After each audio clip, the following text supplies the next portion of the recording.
Our guest today is a financial advisor with more than 30 years of experience of helping people keep money where it belongs, their own pockets. Let's welcome to the show Derick Gant. What's going on, brother? Yo, welcome. Hey, I'm happy to be here, man. Thanks for having me. When I saw the title, like, I need to be on that podcast. And if you guys are just listening to the MP3, you're not actually watching the video. This guy says he has 30 years of experience, yet he looks like he's 35. So, you know, you know what they say. I call bull on this one, but hey, he says he's in his 50s, so we'll Hey, believe man, him. I told you, black don't crack, man. It is what it is. You know, the floor is yours. So tell us, what is the most important lesson you've learned and how did it change your life? The most important lesson I learned and I have a vast life, right? I'm 57 years old. I'm divorced. I own several companies now. I've owned even more before. And I would say that the single most important thing that I've learned over the course of my career is that no one is holding you back.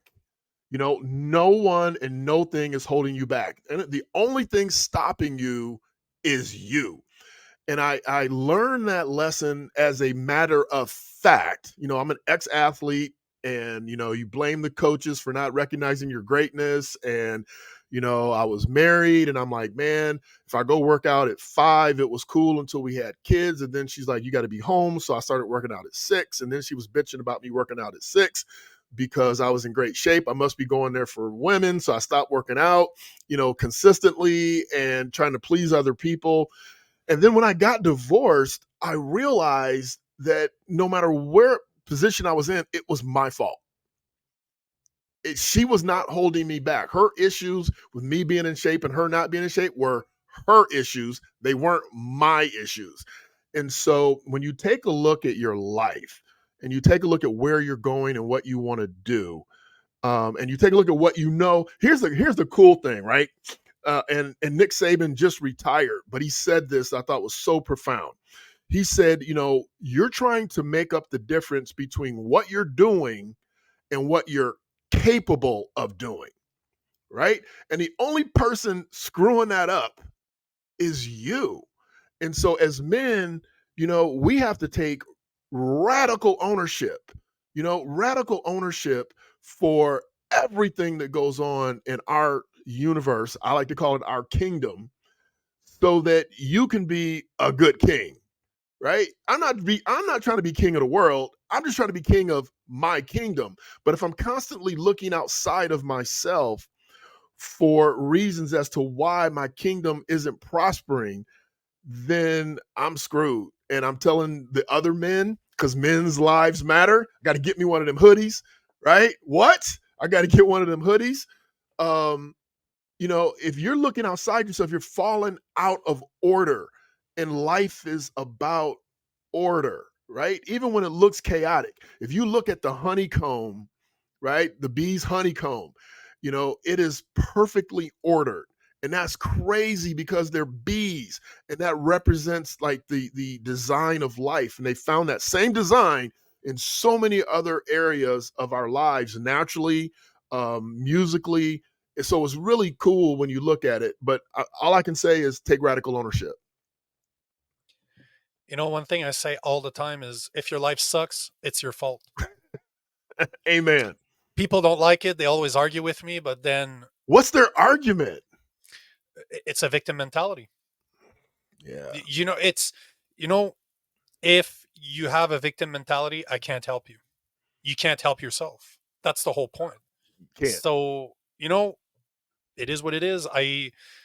I'm used to getting a lot of complaints on my content because I'm so in your face. I'm so direct with my Hmm. approach. But what you're saying, I absolutely 1,000,000,000% agree with. I talk about this all the time.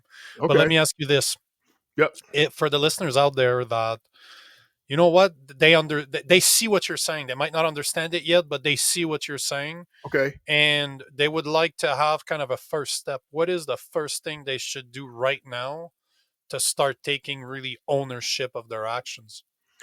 So the first thing is that when it goes sideways, recognize your part is my part, right? It's my fault. So I have a team. So if somebody on my team does something sideways, then I take a look at it and say, well, it doesn't matter what if they affected a customer, they're coming after me.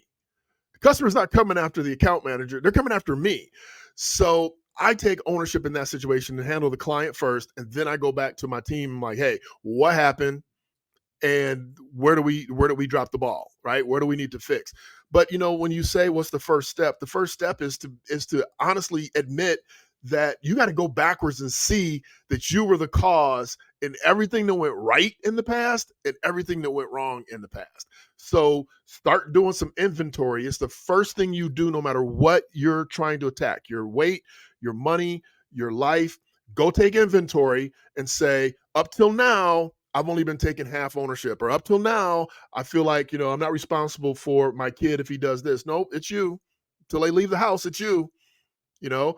And so the first step is to take inventory, man. Inventory your decisions, be steadfast that everything is up to you, and you'll breathe a lot easier because now you know when the shit is the fan, it's my fan.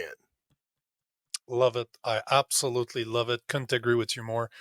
If you liked what Derek said, all of his information is going to be in the bottom. If you need somebody to show you how to keep your money in your pocket where it actually belongs, actually, let me rephrase that. If you want to learn how to get to keep money away from the government, keep it in your pocket, Right? Derek's the man you want to talk I to. All got of his you. information is going to be in the description of the show, so check him out.